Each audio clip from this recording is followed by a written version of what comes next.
2, 3, 4. Hello everyone. අද මම explain කරන්න යන්නේ database management system subject එකේ question and answer section එකේ question set 13 තමයි අද මම explain කරන්න යන්නේ. අපිට question set 13 විදියට ලැබිලා තියෙන්නේ the store owner says that the details of all the products sold in this store need to be stored in the computer software. To do this, create a table called product to store product details. Follow the instruction below to create a table. හරි. අපිට කියන මෙතනදී product table එකක් create කරගන්න කියලා product details තියාගන්න අපිට මෙතනත් මොකද්ද table name එක වගේම data type එක මොකද්ද column name එක length එක වශයෙන් අපිට මෙතන දීලා තියෙනවා.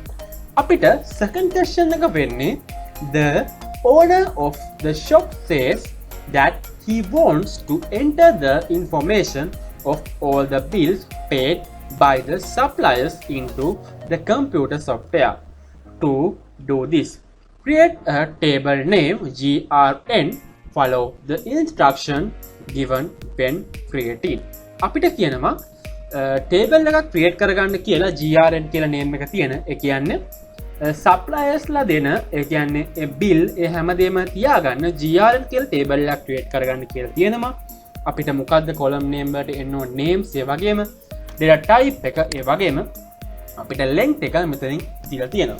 අපිට third question එක වෙන්නේ this software should be able to retrieve the number of items received from suppliers and the number of items provided by the supplier should not change when selling the product.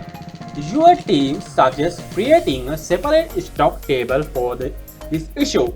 Follow the instruction below to create a stock table. හරි අපිට කියලා තියෙනවා name එක stock කියලා table එකක් create කරගන්න කියලා අපිට මෙතනත් column name එක මොකක්ද data type එක length එක වශයෙන් අපිට දීලා තියෙනවා. අද මම මේ වලට use කරන්නේ MySQL Workbench software එක අපි question 11 12 ඒකේ අපි හදාගත්ත user table එක ඒ වගේම customer table එක supplier table එක. හරි.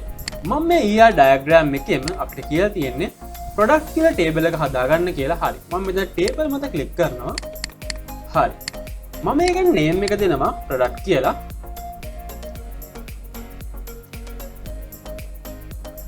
හරි. මම product කියලා name එක දුන්නා. හරි. අපිට ඊළඟට කියලා තියෙන්නේ product ID එක අපේ primary key එක වෙන්න ඕනේ auto increment data type එක in. හරි. මම ඒකත් හදා ගන්නවා. product ID product ID data type එක int ඒක primary key එක වෙන්න ඕනේ. ඒ වගේම auto increment වෙන්නත් ඕනේ. හරි. අපිට ඊළඟ column එකේ කියලා තියෙන්නේ product code data type එක වාචා length එක 45. හරි. මම මේකත් ඒ විදිහටම හදා ගන්නවා.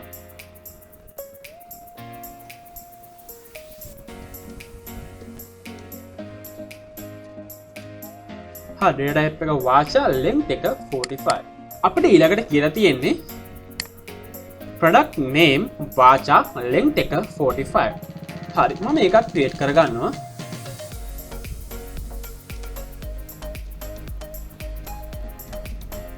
product name data type එක වාචා length එක 45.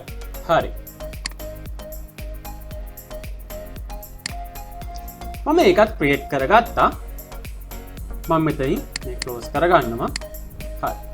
මේ තමයි අපි හදාගත්ත product table එක. අපිට ඊළඟ question එක වෙන්නේ අපිට මෙතනින් කියලා GRN කියන name එක දිහා table එකක් create කරගන්න කියලා. හරි. මම මේ table එකත් create කරගන්නවා. table මම මෙතන table එක create කරගන්නවා. මම name එක දෙනවා GRN කියලා. හරි. මම name එක GRN කියලා දුන්නා. අපිට පළවෙනි column name එක වෙන්නේ GRN ID ඒක අපේ primary key එක වෙන්න ඕනේ. ඒ වගේම auto increment වෙන්න ඕන data type එක in. හරි. මම ඒ විදිහටම create කරගන්නවා.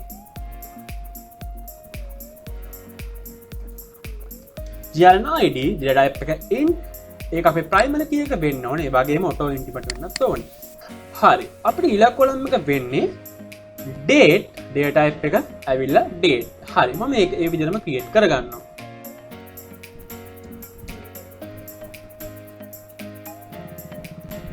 date data type එක වෙන්නේ date. අපිට ඊළඟට තියෙන්නේ qty data type එක int. හරි. මම මේකත් create කරගන්නවා.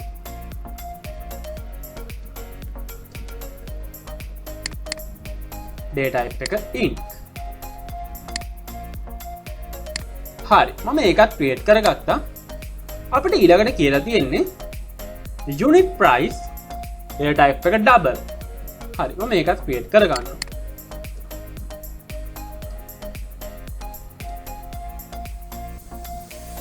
unit price data type එක වෙන්නේ අපිට double කියලා තමයි මෙතෙන් දීලා තියෙන්නේ. හරි. මම ඒකත් ඒ විදිහටම create කරගත්තා. අපිට ඊළඟට තියෙන්නේ total amount ඒකත් data type එක double ම තමයි වෙන්නේ. හරි. මම ඒකත් create කරගන්නවා. total underscore amount data type එක double වශයෙන් තමයි අපිට මෙතන දීලා තියෙන්නේ. හරි. මම ඒකත් create කරගත්තා. මම මෙතනින් close කරගන්නවා. හරි. මේ තමයි අපි හදාගත්ත grn table එක. අපිට ඉලක්කෂන් එක වෙන්නේ stock කියලා table එකක් create කරගන්න කියනවා. හරි. මම මේ table එකත් create කරගන්නවා. මම මෙතන table මත click කරනවා. stock කියලා මම name එක rename කරගන්නවා. හරි. මම stock කියලා name එක දුන්නා. අපිට ඒකේ ඉස්සල්ලාම column එක වෙන්නේ stock id. ඒක අපේ primary key එක වෙන්න ඕනේ. ඒ වගේම auto increment වෙන්න ඕනේ data type එක int. හරි. මම ඒකත් ඒ විදිහටම create කරගන්න. stock id stock id data type එක int. ඒක අපේ primary key එක වෙන්න ඕනේ. ඒ වගේම auto increment වෙන්න ඕනේ කියලා අපිට කියලා තියෙනවා. හරි. අපිට ඊළඟට තියෙන්නේ qty data type එක double. හරි. මම ඒකත් create කරගන්නවා. qty කියලා කියන්නේ quantity කියන එකයි.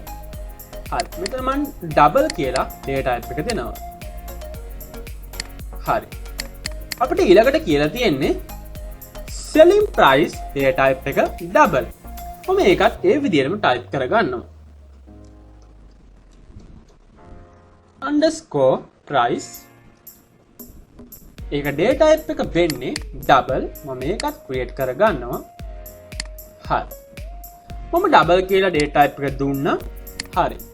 මම stock කියන table එකත් මේ විදිහට create කරගත්තා. ඔයගොල්ලන්ට පේනවා ඇති අපේ question එකට අදාළ මම table තුනම create කරගෙන requirement ටික මම කරා. එතකොට අපිට මේ table ටික අපි tables වලට ඒ කියන්නේ අපි data insert කරන්න මේක table වලට අපි convert කරගන්න ඕනේ. මේ ER diagram එක අදාළ තියෙන diagram ටික. හරි. මම මෙතනදී database මත click කරනවා. මම මෙතනදී synchronize model කියන දේ එකපාරක් click කරනවා. හරි. ඊට පස්සේ මම username එක root විදිහට තියාගන්නවා. මම මෙතනදී මගේ password එක මෙතනදී මම දෙනවා. හරි. මම password එක type කරගත්තා. next